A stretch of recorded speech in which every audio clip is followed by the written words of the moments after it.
The political atmosphere of 2027 is getting more intense by the day. I'm a very stubborn politician. And from observation, something very strategic is beginning to take shape at a grassroots level that many people may be underestimating. Despite the recent court ruling affecting the African Democratic Congress, the movement supporting P2B and Rabiu Musa Kwankwaso are not slowing down. Instead, they appear to be shifting focus away from legal distractions and doubling down on what truly decides elections in Nigeria, which is mobilizing grassroots.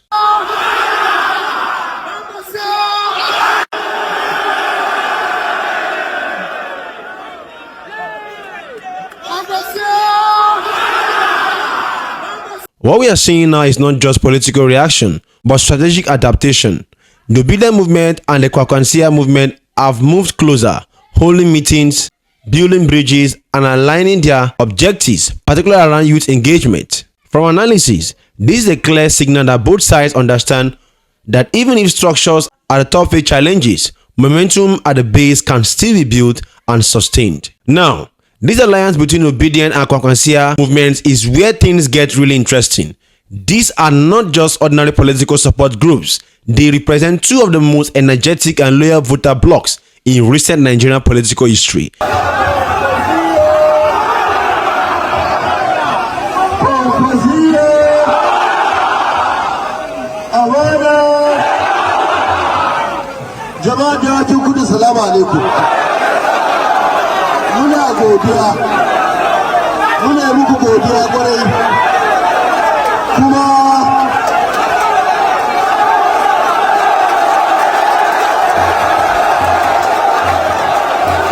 The Obidient movement is largely driven by young Nigerians, urban voters, and a growing middle-class demographic that is deeply invested in governance and accountability. We want to actually understand. We want to understand if you see this political party with all the leadership crisis and everything as capable of allowing you to, seek an elective position in the next election.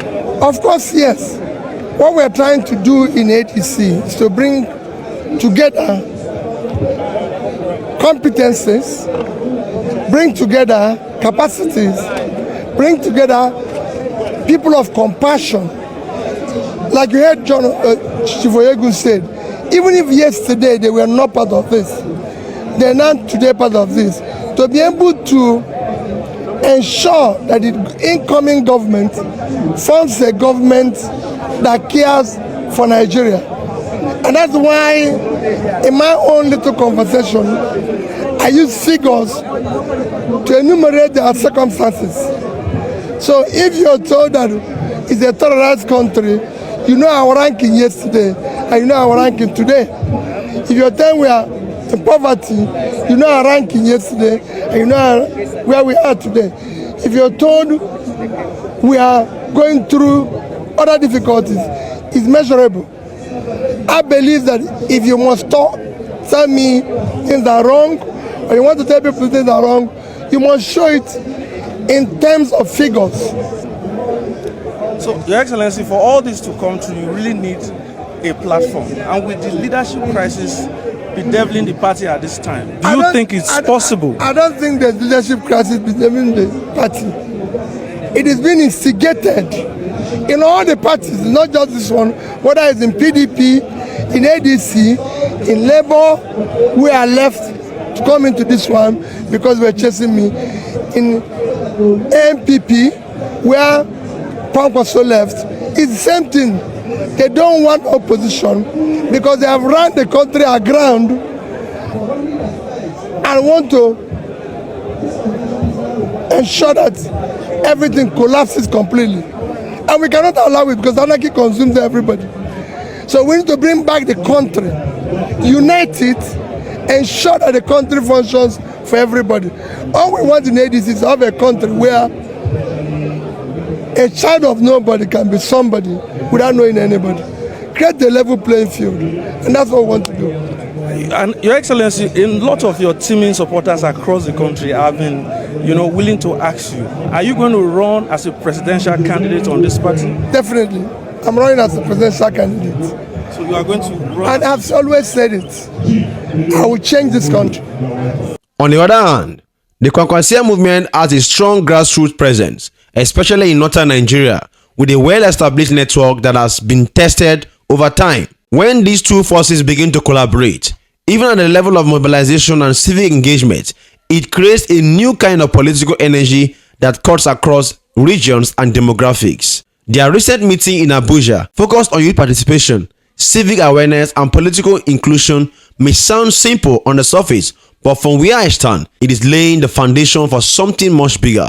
Elections are not won only by candidates, they are won by structures. And these movements are actively building that structure from the grassroots.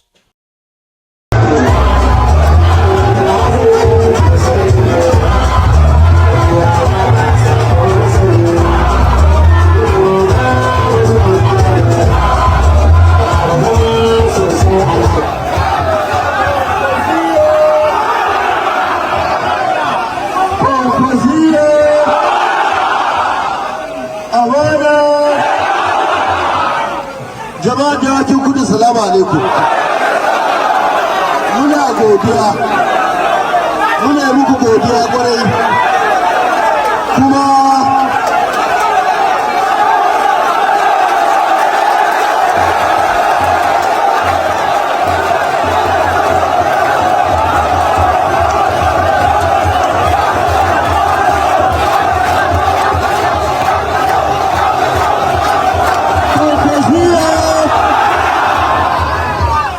dawakin kudu ina son ba ku sako. Muna da labari an kawo rajista daga Abuja. Butulawa an ce su rubuta sunansu da na babansu. Idan kun je ku samu dan wani guri da waya, ku rinka ɗaukar hoton Butulawa domin nan gaba mu gansu duniya ba ta gansu. This is where the real implication for Bola Ahmed Tinubu begins to emerge. The ruling All Progressive Congress still maintains a strong political structure nationwide. But what the opposition lacked in 2023 was coordination and unified grassroots energy. If Obidient and Kwankwasiyya can successfully merge their support bases at the movement level, even before finalizing party structures or tickets, they may begin to solve that problem early. And that is significant because once voters are mobilized and aligned around a shared vision, it becomes easier to translate that into electoral success later on. From a perspective, ignoring the court ruling does not necessarily mean disregarding the law. It means prioritizing political momentum while legal and structural issues are being resolved. It shows a level of focus on long-term strategy rather than short-term setbacks. However, it is important to keep this analysis balanced and realistic. Building momentum at the grassroots is one thing, but converting that into a unified political platform is another challenge entirely. Questions will still arise about party structure, candidate selection, and how power will be shared if these alliances becomes formal. There's also the factor of other key opposition figures who may not easily fit into this emerging alignment. But what cannot be ignored is the signal this sends. It tells us that the opposition may be learning from past mistakes, choosing to start from the foundation rather than waiting until election season to build alliances. So when people say this could be a big problem for Tinubu, I understand where that argument is coming from. Not because the opposition has already won anything, but because they may be gradually fixing a very weakness that caused them victory in the past. From where I stand, 2027 will not just be decided by court rulings or political negotiations at the top. It will be decided by who can build the strongest connection with the people at the grassroots. And if this Obidient movement continues to grow and consolidate, then Nigeria could be heading into a much more competitive and unpredictable election than many are expecting.